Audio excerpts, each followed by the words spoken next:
마가복음 16장 1절. 네, 같이 읽습니다. 안식일이 지남에 막달라 마리아와 야고보의 어머니 마리아와 또 살로메가 가서 예수께 바르기 위하여 향품을 사다 두었다가 안식 후 첫날 매우 일찍이 해 돋을 때에 그 무덤으로 가며 서로 말하되 누가 우리를 위하여 무덤 문에서 돌을 굴려 주려 하더니 눈을 들어본 적 벌써 돌이 굴러져 있는데 그 돌이 심히 크더라. 무덤에 들어가서 흰옷을 입은 한 청년이 우편에 앉은 것을 보고 놀라매 청년이 이르되 놀라지 말라. 너희가 십자가에 못 박히신 나사렛 예수를 찾는구나. 그가 살아나셨고 여기 계시지 아니하니라. 보라, 그를 두었던 것이니라. 가서 그의 제자들과 베드로에게 이르기를 예수께서 너희보다 먼저 갈릴리로 가시나니 전에 너희에게 말씀하신 대로 너희가 거기서 배우리라 하라 하는지라. 여자들이 몹시 놀라 떨며 나와 무덤에서 도망하고 무서워하여 아무에게 아무 말도 하지 못하더라. 예수께서 안식 후 첫날 이른 아침에 살아나신 후 전에 7 귀신을 쫓아내어 주신 막달라 마리아에게 먼저 보이시니 마리아가 가서 예수와 함께 하던 사람들이 슬퍼하며 울고 있는 중에 이 일을 알림해 그들은 예수께서 살아나셨다는 것과 마리아에게 보이셨다는 것을 듣고도 믿지 아니하니라. 아멘. 오늘 이 말씀을 가지고 복된 믿음 이런 제목으로 함께 말씀을 생각하겠습니다. 잠시 기도하겠습니다.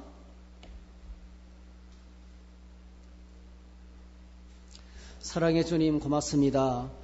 저희들 사랑해 주셔서 오늘도 이 코로나19의 위험과 또 여러 가지 세상의 힘든 어려움과 마음의 무서운 시험과 이런저런 고난이 있었지만은 저희들이 믿음으로 거룩한 주일을 향하여서 하나님께 나와 찬양하고 기도하고 말씀을 나눕니다. 이제 저희들이 주의 말씀을 우리 가슴 속에 새기기를 원합니다. 우리 마음 깊숙이 말씀을 새기기를 원합니다.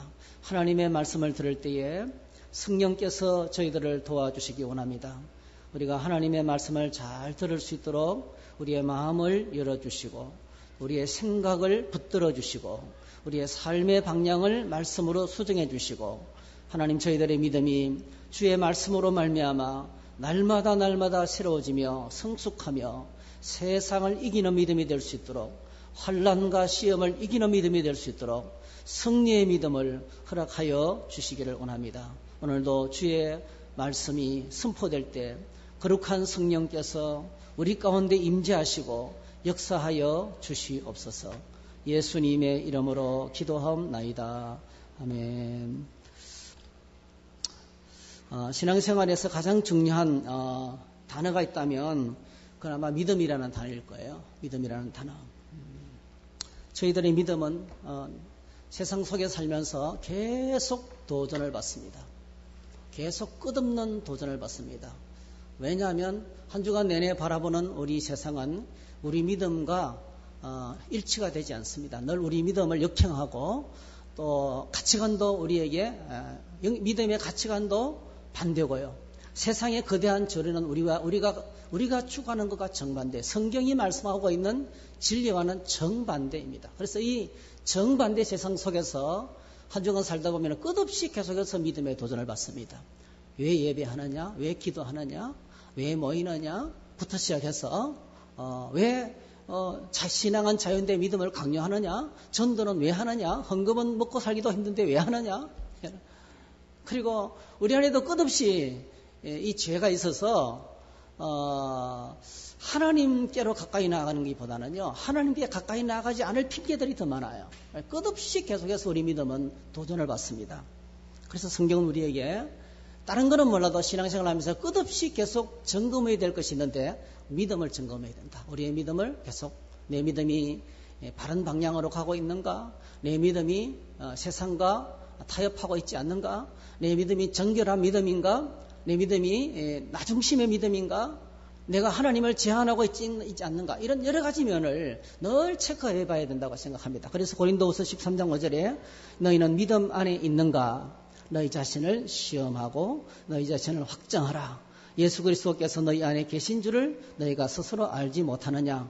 그렇지 아니하면 너희는 버림받은 자니라.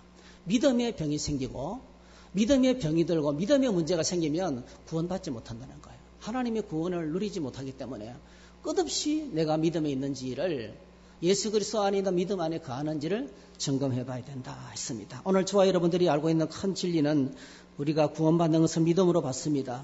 하나님께서 우리에게 주신 성경이 우리에게 하고 있는 가장 큰 중요한 사역이 있다면 그것은 바로 우리에게 구원받을 수 있는 참된 믿음이 무엇인지를 계속 가르치고 있다는 거예요. 그래서 디모데후서 3장에 보니까 모든 성경은 하나님의 감동으로 기록된 것인데 그 전에 이렇게 서론을 말하고 있어요. 무릇 그리스도 예수 안에서 경건하게 살고자 하는 자는 박해를 받으리라. 세상이 그렇다는 거예요. 세상 속에서 믿음을 가지고 살아가는 것이 어렵다는 거예요. 늘 세상 속에서 우리 믿음은 도전받는다는 것입니다. 왜 그렇습니까? 악한 사람들과 속이는 자들은 더욱 악하여져서 속이기도 하고 속기도 하나니. 함 따라하실까요? 그러나, 네, 이 말이 중요해요. 그러나 이게 세상 속에서 우리가 어떤 태도를 취해야 되겠습니까? 너는 배우고 확신한 일에 거하라. 너는 내가 누구에게서 배운 것을 알며 또 어려서부터 성경을 알았나니 성경은 능인으로 하여금 그리스도 예수 안에 있는 믿음으로 말미암아 구원에 이르는 지혜가 있게 하느니라. 구원받는 진짜 믿음이 있다는 것이죠. 구원받는 진짜 믿음을 우리가 늘 갖고 체크하라는 것입니다. 에베소서 2장 8절에도 우리가 갖고 있는 믿음은 하나님 주신 선물이다. 너희가 그 은혜를 인하여 믿음으로 말미암아 구원을 받았는 이것은 선물이다. 우리 노력으로 되어지는 것이 아니다. 그렇게 하셨어요. 그러니까 정말 순수한 믿음은 내가 노력하고 내가 가지고 있는 철학, 내가 가지고 있는 지식, 내가 가지고 있는 패러다임이 아니라는 거예요. 내 안에 있는 신념이 아니라는 거예요. 하나님께서 위로부터 주신 계시라는 거죠. 그 예수 그리스도 안에 있을 때 진정한 믿음을 가지실 수 있다 하는 것입니다. 그런데 여러분, 오늘 저희 이렇게 중요한 믿음인데요. 믿음이 무엇인가라는 질문을 딱 던지면 할 말이 없어져요. 믿음이 뭡니까? 믿는 것. 사실 믿음이라는 단어는 설명이 필요 없는 말이에요. 그렇죠? 설명이 필요 없는 말인데 우리는 그 믿음을 설명할 수 있어야 돼요. 내가 믿는 믿음이 어떤 것인지 분명히 구원받는 믿음이 무엇인지 분명히 설명할 수 있어야 돼요.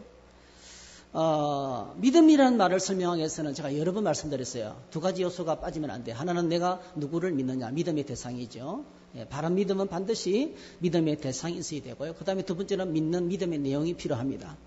그래서 진정한 믿음은 우리가 믿는 믿음의 대상이 참되어야 합니다. 하나님 신뢰할 만한 대상이 되어야 된다는 거죠. 돈을 믿을 수 있고 비행기를 믿을 수 있고 자동차를 탈 때 자동차 믿음이 있죠. 못 믿으면 못 가는 거예요. 비행기를 탈 때 비행기에 대한 믿음이 없으면 못 합니다, 여러분. 종이 쪼가리를 주면서 1,000원이다 믿어야 돼. 신용이 없으면 안 되는 거죠. 예. 그러니까 삶 전반에 걸쳐서 이 믿음으로 살아가는데 믿음이 없으면 못 사는데요. 그 수많은 믿음 가운데서 구원받을 수 있는 진짜 믿음이 있다는 거예요. 참된 믿음은 반드시 누구를 믿느냐가 결정이 돼요. 믿음의 대상이 먼저 분명하게 정해져야 된다는 겁니다. 그 다음에 두 번째 믿음의 내용은 뭐죠? 그 믿음의 내용이 진리여야 된다는 거죠. 사람마다 다른 믿음. 사람마다 이 세상에 존재하는 믿음은 전부 다 사람마다 달라요. 바라보는 각도에 따라서 달라요. 지역마다 다릅니다, 여러분. 우리나라에서는 예를 들면 아내를 둘이 데리고 살면 나쁜 놈입니다. 회교권에서는 굉장히 훌륭한 사람이에요. 2명의 여성을 먹이 살리고 생명을 보호하는 정말 부의 상징이고 존경의 상징입니다. 이렇게 지역마다 달라요. 그러니까 이거 진리라는 것은 온 땅의 모든 사람에게 똑같이 적용할 수 있는 것이 되어야 된다는 거죠.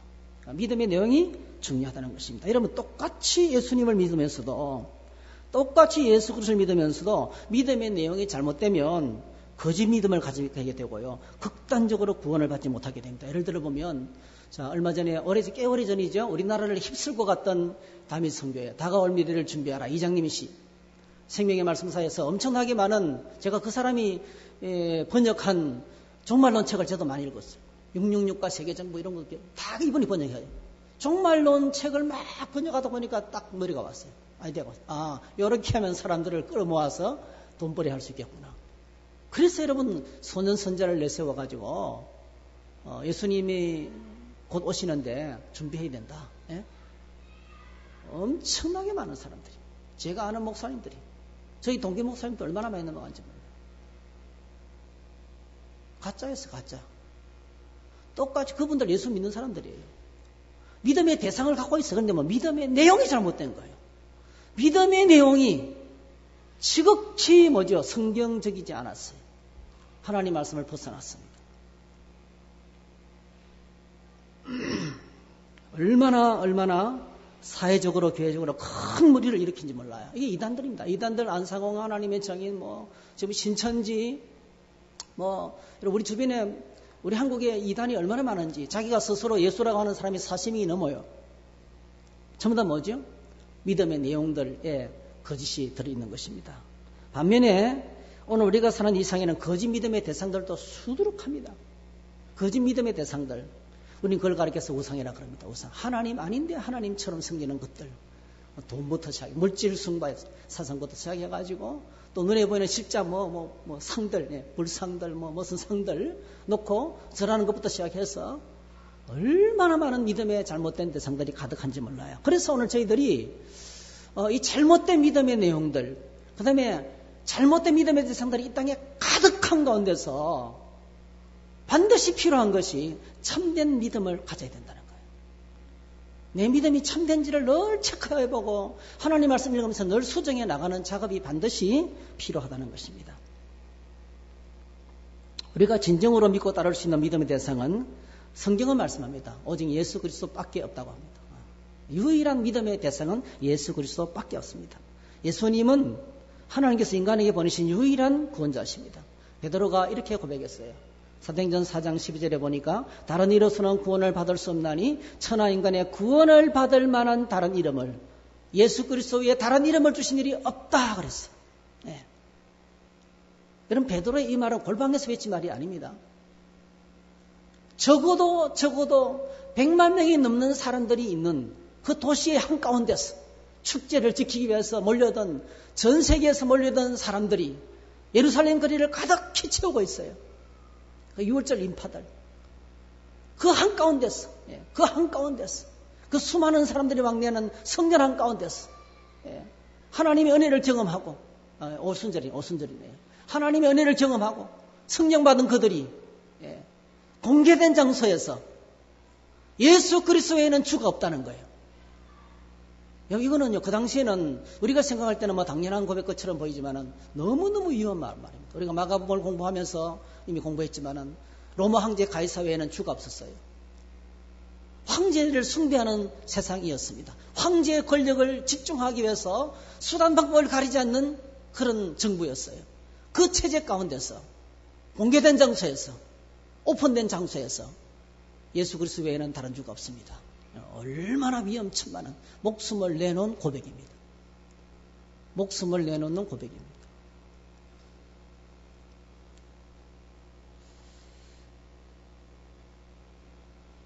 여러분, 예수님께서 사실은 이 사건은 십자가에서 달리신 지 얼마 안 되는 상황이에요. 60일도 지나지 않았어요. 여러분이 아시는 것처럼 십자가에 죽으시고 부활하시고 그리고 성천하시고 성령이 오시고 그야말로 50일이 지났어요. 50일이. 오순절. 2달도 채 지나지 않은 사건인데 그들이 성령 받고 난 다음에 이렇게 공개적인 장소에서 고백했습니다. 여러분, 예수님이 왜 십자가에 달리셨습니까? 주님이 십자가에 달리신 이유가 많이 있어요. 예수님께서 땅에 계시면서 그렇게 많은 선한 일을 하셨습니다. 배고픈 자를 먹이시고 병든 자를 치유하시고 귀신 들린 자를 자유케 하시고 그리고 천국 복음을 전파하시고 세례와 청개들, 세상에서 버림받은 사람들을 찾아가서 친구가 되어주시고 그들의 눈물을 닦아주시고 그들의 고통을 짊어지시고 그리고 그들의 삶을 새롭게 해주셨습니다. 주님이 행하신 이 착한 일, 말로 표현할 수가 없어요. 그리고 예수님은 가르치시는 것이 그냥 보통 가르치시는 것이 아니었어요. 아무도 그렇게 가르치지 않았어요. 수많은 랍비들이 있었지만은 예수님처럼 가르치는 사람은 아무도 없었어요. 주님의 말씀을 들으면 치유와 회복이 일어났어요. 그래서 사람들이 주님께 몰려오는 이유가 딱 두 가지였어요. 말씀도 듣고 병도 고침받기 위해서. 그냥 병 고침만 받기 위해서 온 것이 아니에요. 육신적인 필요를 위해서만 오지 않았습니다. 영혼이 사는 거예요. 짓눌린 영혼들이 회복되는 거예요. 그게 주님의 가르치시는 현장이었습니다. 누구보다 권세 있게 가르쳤습니다. 그런데 예수님께서 십자가에 못 박히신 이유, 그 군중들이 십자가에 못 박으라고 소리친 이유가 뭔가요? 딱 한 가지예요. 자신이 스스로 하나님 보내신 유일한 구원자라고, 유일하게 믿을 수 있는 분이라고 스스로를 소개한 거예요. 요한복음 14장 6절에 나는 내가 곧 길이요 진리요 생명이니 나로 말미암지 않고는 아버지께로 올 자가 없다. 유일한 믿음의 대상이라는, 내가 유일한 믿음의 대상이라는, 나를 통하지 않고는, 나를 믿지 않고는 하나님께로 가는 길이 없다 하는 거예요. 굉장한 말이죠. 보통 독선적인 말이 아니죠. 요한복음 10장에 보면 유대인들과 충돌이 났어요. 그때 예수님께서 하시는 변론이 기록되고 있어요. 정확하게 예수님이 십자가에 죽으시는 이유를 발견하게 됩니다. 요한복음 10장 27절에 보니까 내 양은 내 음성을 들으며 나는 그들을 알며 그들은 나를 따르느니라. 내가 그들에게 영생을 주노니 영원히 멸망하지 아니할 것이요 또 그들을 내 손에서 빼앗을 자가 없느니라. 그들을 주신 내 아버지는 만물보다 크심에 아무도 아버지 손에서 빼앗을 수 없느니라. 나와 아버지는 하나이니라 하신대. 유대인들이 다시 돌을 들어 치려 하거늘 예수께서 대답하시되 네가 아버지로 말미암아 여러 가지 선한 일로 너희에게 보였거늘 그 중에 어떤 일로 나를 돌로 치려 하느냐. 유대인들이 대답하되 선한 일로 말미암아 우리가 너를 돌로 치려는 것이 아니라 신성모독으로 인함이니 내가 사람이 되어 자칭 하나님이라 하미로다. 예수님께서 그 대제사장이 급조한 공회에서 마지막 사형 판결의 제목도 똑같은 거예요. 신성모독. 자기가 스스로 하나님이라고 하고 자기가 하나님께서 보내신 믿음의 대상이라고 이야기하고 예수님이 땅에 오셔서 계속 기적을 일으키시고 말씀을 선포하신 최종 목적은요, 자신이 하나님이 보내신 유일한 구원자인 것을 알리는 것이었어요. 그래서 하나님만이 할 수 있는 말씀하시고 하나님만 행할 수 있는 기적을 행하시면서 그 작업을 하셨던 거예요. 요한복음 5장 24절도 똑같습니다. 내가 진실로 진실로 내게 이르노니 내 말을 듣고 또 나 보내신 이를 믿는 자는 영생을 얻었고 심판에 이르지 아니하나니 사망에서 생명으로 옮겨내라. 구원받는 유일한 길, 주님 말씀 붙듣고 예수님 믿는 거죠. 내 말을 듣고 나를 믿는다. 내 말을 듣고 하나님 믿는다. 이게 똑같은 거예요. 주님의 말씀을 듣고 하나님을 믿는 것이 바로 뭐죠? 이게 바로 구원의 유일한 길이라는 거죠.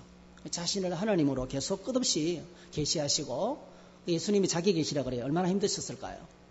자기가 자기를 증거해야 되는데 잘 믿지 않죠. 그래서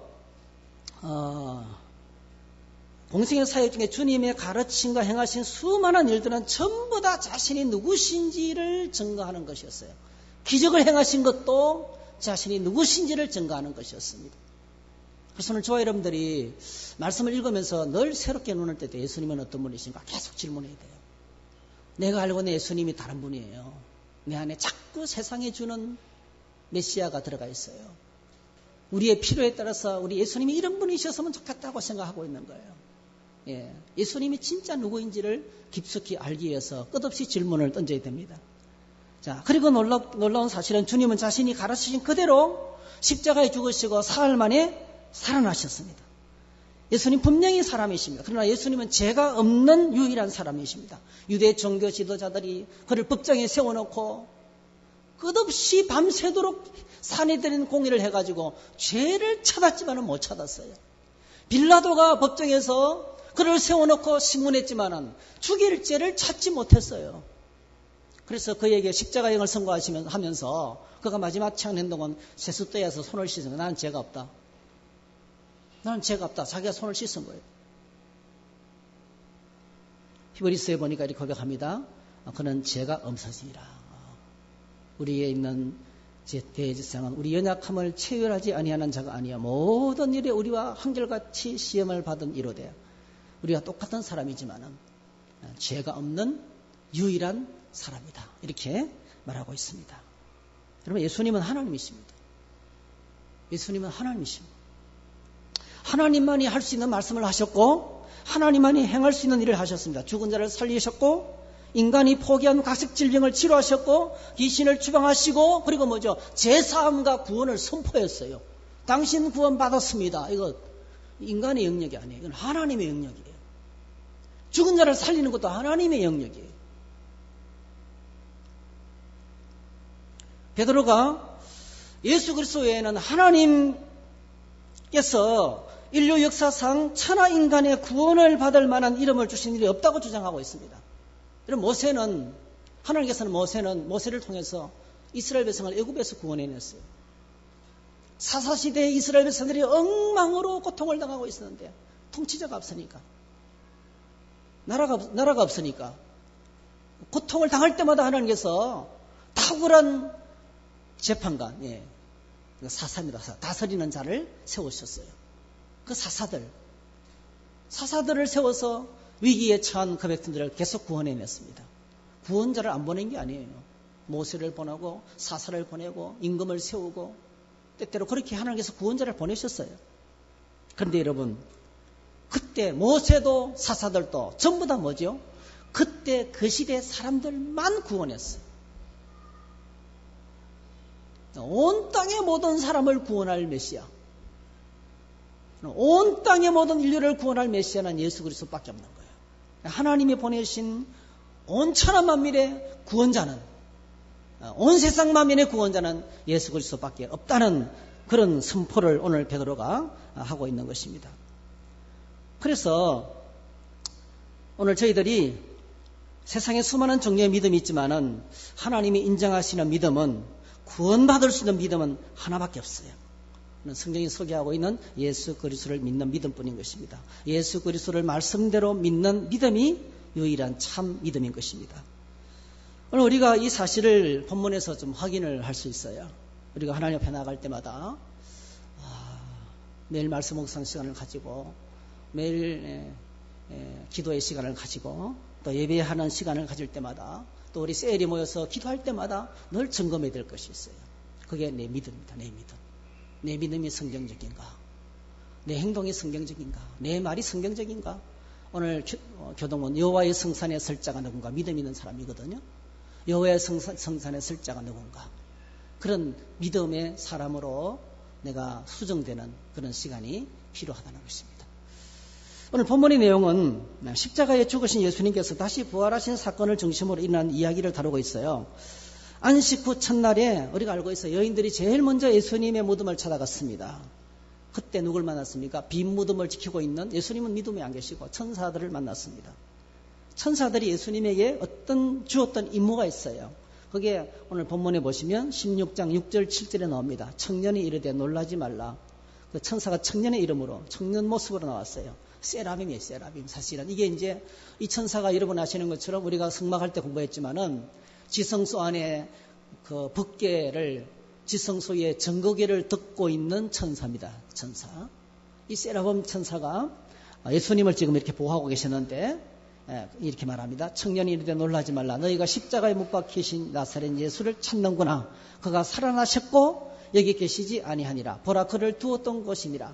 가서 그의 제자들과 베드로에게 이르기를 예수께서 너희보다 먼저 갈릴리로 가시나니 전에 너희에게 말씀하신 대로 너희가 거기서 배우리라 하라 하는지라.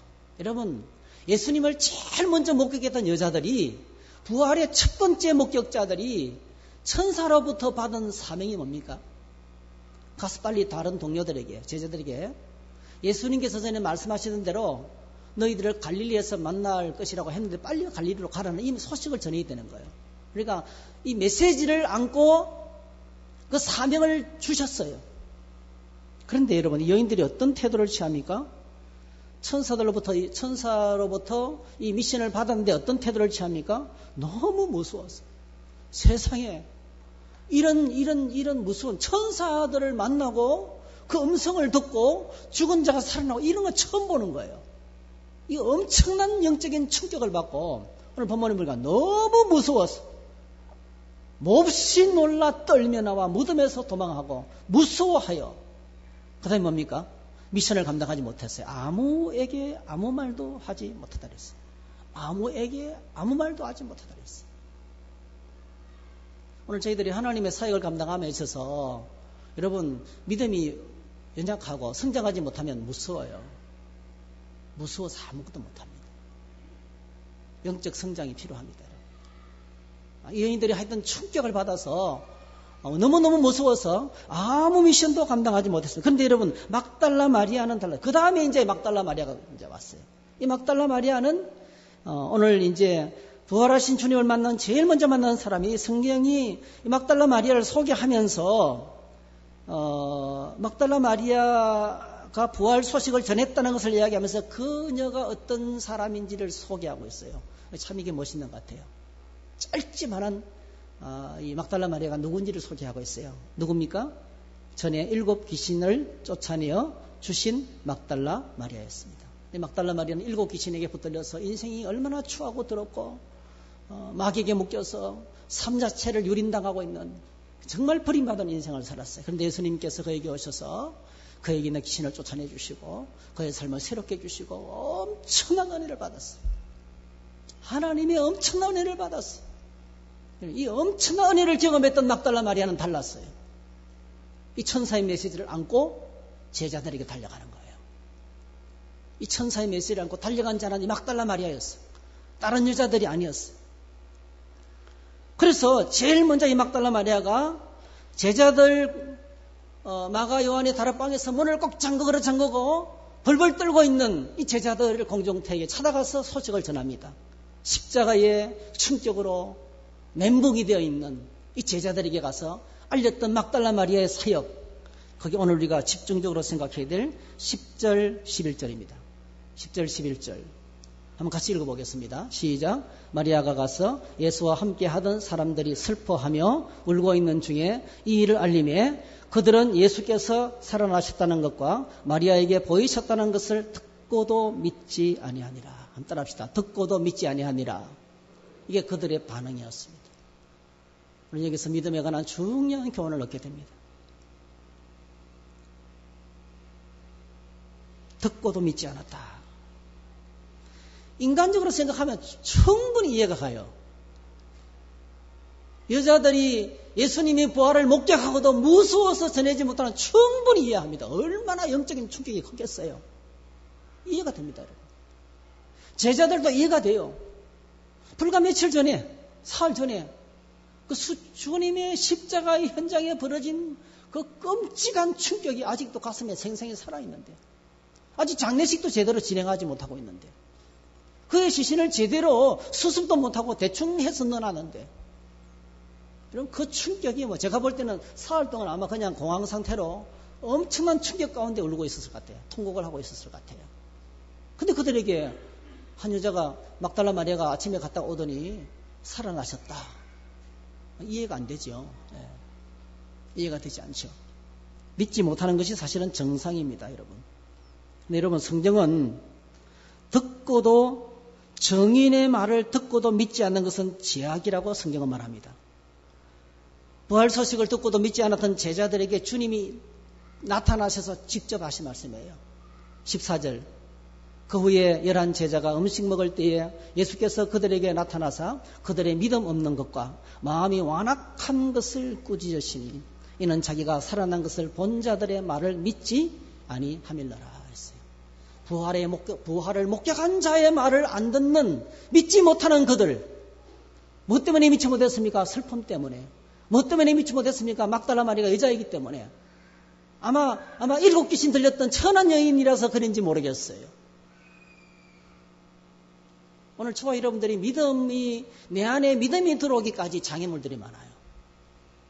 인간적인 장애물들이 너무 많아요. 마귀도 역사해요, 여러분. 듣고도 믿지 못해요. 이거는 오늘 저희들이 정말 심각하게 생각해야 될 문제예요. 정인의 말을 듣고도, 주님을 만난 사람의 말을 듣고도 믿지 않는 것. 주님께서 뭐라고 말씀합니까? 믿음 없는 것을 책망하셨습니다. 죄입니다, 여러분. 왜 그렇습니까? 완악한 것을 주님이 지적을 하셨습니다.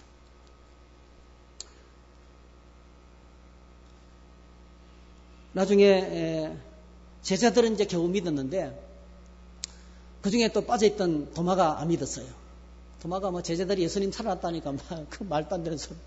내가 옆구리 손 넣어보고 구멍난 손 내가 확인해야 내가 믿겠다. 이렇게 눈으로 보고 확인하지 않고는 못 믿겠다는 거예요. 눈으로 확인하지 듣는 놈도 서로 안 된다는 거예요. 한 사람이 증거하는 것도 아니고요. 이 도마는 얼마나 갈등이 많았냐면은 한 명이 온 제자들이 자기 빼놓고 모든 제자가 다 예수님 살아나셨다 하는데도 안 믿은 거예요. 그때 도마가 있을 때 주님이 나타나셨어요. 주님이 나타나셔서 이 말씀을 하셨습니다. 참 저는 이 부분이 감동스러워요. 요한복음 20장 27절 도마에게 이르시되 내 손가락을 이리 내밀어 내 손을 보고 내 손을 내밀어 내 옆구리에 넣어보라. 그래야 믿음 없는 자가 되지 말고 믿는 자가 되라. 도마가 대답하여 이르되 나의 주님이시여 나의 하나님이시다. 예수께서 이르시되 너는 나를 본 거로 믿느냐? 보지 못하고 믿는 자들은 복되도다 하셨어요. 보지 못하고 믿는 자들은 복되도다 하셨어요. 보지 못하고 믿는 건 어떻게 믿는 겁니까? 듣고 믿는 거죠. 말만 듣고 믿는 거죠.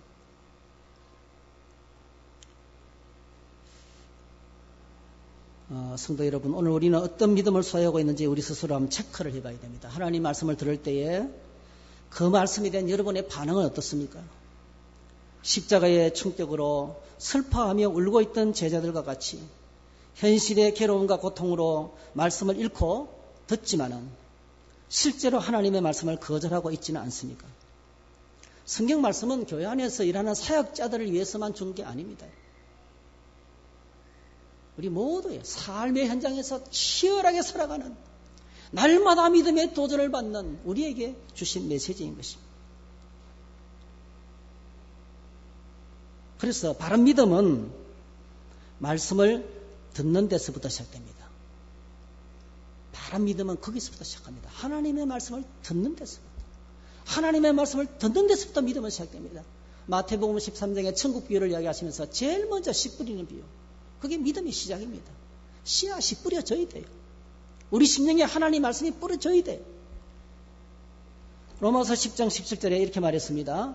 믿음은 들음에서 나며 들음은 예수 그리스도의 말씀으로 말미암는 믿음의 시작입니다.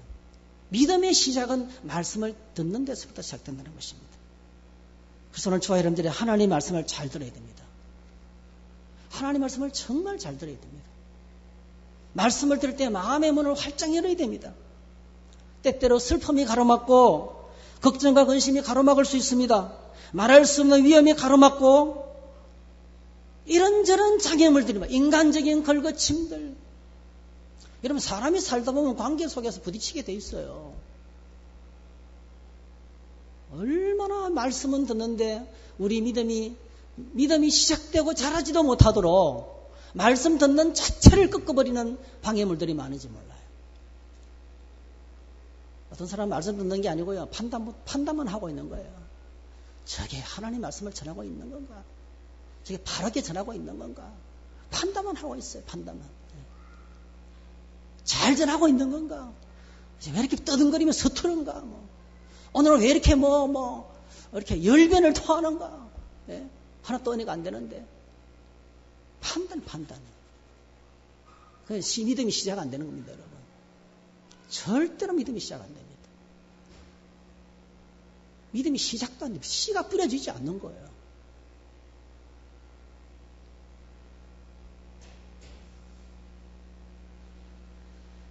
하나님 말씀 듣는 일에 실패하면 결코 진정한 믿음을 소유할 수 없습니다. 믿음이 있다고 착각하죠, 스스로. 예수 그리스도 안에 있는 믿음이 없으면 너희가 버림을 받았느냐고 그랬어요. 그래서 믿음으로 산다는 그런 말은 여러분 하나님 말씀 듣는 일에 실패하면 결코 진정한 믿음을 소유할 수 없습니다. 믿음으로 산다는 말은 말씀대로 산다는 것입니다. 믿음으로 산다는 말은 종교적인 사람이 된다는 뜻이 아닙니다. 예배 많이 드리고 헌금 많이 하고 기도 많이 하고 그거 아닙니다, 여러분. 그거하고 전혀 상관이 없어요. 나더러 주여 주여 하는 자마다 나 천국에 들어갈 것이 아니요 그랬어요. 믿음으로 산다는 말은 유일한 구원자가 되시는 예수 그리스도를 말씀대로 믿고 순종하며 사는 것을 의미합니다. 여러분 모세가 세상을 떠난 다음에 슬픔 가운데 빠져있던 여호수아와 이스라엘 백성에게 하나님이 들려주신 말씀이 있습니다. 여호수아 1장 8절 말씀이죠. 이 율법책을 내 입에서 떠나지 말게 하며 주야로 그것을 묵상하여 그 안에 기록된 대로 다 지켜 행하라. 그리하면 내 길이 평탄하게 될 것이며 내가 형통하리라 했어요. 이 말의 의미는 딱 한 가지예요. 네가 하나님 말씀 위에 바른 믿음을 갖고 살아야 된다. 그래야 형통하다. 그러지 못하면 멸망이다는 거예요. 바른 믿음이에요. 헨리 G. 웨스턴이라는 사람이 이런 말을 했어요. 헨리 G. 웨스턴. 성경 속에 있는 그 어떤 말씀도 당신 안에서 생명을 얻지 못한다면 아무런 이득이 되지 않습니다. 참 충격이죠. 엄청나게 좋은 말씀들이 많은데 믿음으로 생명을 얻지 못하면 그 말씀이 아무런 이익이 되지 않는다는 거예요. 그것은 마치 당신이 먹는 음식처럼 당신의 일부가 되어야 합니다. 즉 당신의 말씀을 소화시켜서 살과 뼈와 근육으로 만들지 않는다면 그것은 아무 쓸모없는 것입니다. 성경책 그냥 장식품일 수 있다는 거예요. 그냥 액세서리에 불과할 수밖에 없다는 거예요. 종교 생활하는 사람에게는 성경은 액세서리에 불과할 수밖에 없다는 거예요. 근데 하나님이 성경을 주신 최고의 목적은 바른 믿음 위에 서기 위한 것입니다. 완벽할 수가 없어요. 계속 수정하고 또 수정하고 또 태도를 바꾸고 그렇게 해서 믿음 안에 바른 믿음 안에 들어가는 것입니다. 예레미야가 이렇게 말했어요. 다 같이 한번 읽어보겠습니다. 결론적인 말씀인데 같이 읽겠습니다. 만군의 하나님 여호와시여 나는 주의 이름으로 일컬음을 받는 자라 내가 주의 말씀을 얻어먹었사오니 주의 말씀은 내게 기쁨과 내 마음에 즐거움이오나 했어요. 할렐루야. 하나님 백성은 하나님의 말씀을 듣고 이해하고 그리고 순종하며 사는 그것이 행복입니다. 신앙생활의 행복이 여기 있어요. 신앙생활의 행복이 여기 있어요. 왜 신나고 즐겁고 행복한 신앙생활이 안 됩니까? 말씀 안에 들어와 보세요. 하나님 말씀 안에 들어와 있으면 가슴 뜁니다, 여러분. 일주일 내내 아무렇게나 살다가 주일에 와서 은혜나 받는 신앙생활이 아니에요. 그는 소비자입니다, 소비자. 일주일 내내 하나님의 은혜 안에 즐겁게 살다가 감격하고 사모하면서 주일을 주님께 나와서 예배합니다. 그렇게 살게 되시기를 주의 이름으로 축복합니다. 예, 하나님 말씀을 얻어먹어서오니 주의 말씀은 내게 기쁨과 내 마음의 즐거움입니다. 그래서 주님 앞에 나오는 거예요. 여러분 교회에 나오는 것은 이게 강요가 아닙니다. 기뻐서 나오는 거예요. 감격스러워서 나오는 거예요. 전염병의 위험이 있어요. 사람들이 모이기 때문에 분명히 있습니다, 여러분. 그러나 그 위험보다도 더 큰 기쁨이 있어요. 더 중요한 것이 있어요. 그래서 하나님께 나오는 것입니다. 여러분, 주님의 이름으로 축복합니다. 복된 믿음의 소유자가 되시기를 축복합니다. 복된 믿음. 결코 쉽지 않습니다. 진리의 말씀을 가로막는 것들이 내 안에도 있고 내 안에 상처, 내 밖에도 있고 핍박, 세상의 저항, 마귀의 방해가 있습니다. 이게 그래서 오늘 저희들이 이 하나님 앞에 나가서 말씀 듣는 일에 방해가 되는 것들을 하나씩 제거해 가면서 그걸 자꾸 좋은 환경을 만들어 가야 됩니다. 좋은 환경을 자꾸 만들어가는 작업이 필요합니다. 오늘 저희들이 말씀 그대로 믿고 순종하고 기쁨과 마음의 즐거움을 누리는 이 복된 믿음 소유해서 우리 신앙생활에 매일같이 기쁘고 즐거운 그런 복된 시간 되시기를 주의 이름으로 축복합니다. 할렐루야. 기도하겠습니다. 사랑의 주님 감사합니다. 부활의 증인의 말을 듣고도 제자들은 믿지 못했는데 주님께서 나타나셔서 그들에게 그 완악한 마음, 그 말을 믿지 못하는 것을 책망하셨습니다. 하나님, 저희들도 때때로 여러 가지 인간적인 이유들 때문에, 이런 이유 때문에 저런 이유 때문에 믿음 생활을 바로 하지 못할 때가 많습니다. 바른 믿음 안에 거하지 못할 때가 많은 것을 고백합니다. 저희들을 용서해 주시기를 원합니다. 이제는 마음을 열고 눈을 열고 생각을 열어서 날 사랑하시는 주님, 나의 믿음이 성장해서 행복하기를 원하시는 주님, 그 하나님의 소원인 행복한 믿음의 소유자가 될 수 있도록 겸손하게 말씀 앞에 엎드리게 하여 주시고 말씀을 사모하게 하여 주시고 하나님 말씀을 붙들고 살아가는 우리가 될 수 있도록 은혜를 더해 주시기 원합니다. 우리와 우리의 가족들이 우리의 교회 모든 식구들이 다 복된 믿음 주님의 말씀을 듣고 순종하며 기뻐하고 즐거워하는 이 행복한 삶을 살아갈 수 있도록 주님 은혜를 베풀어 주시옵소서. 예수님의 이름으로 기도하옵나이다. 아멘.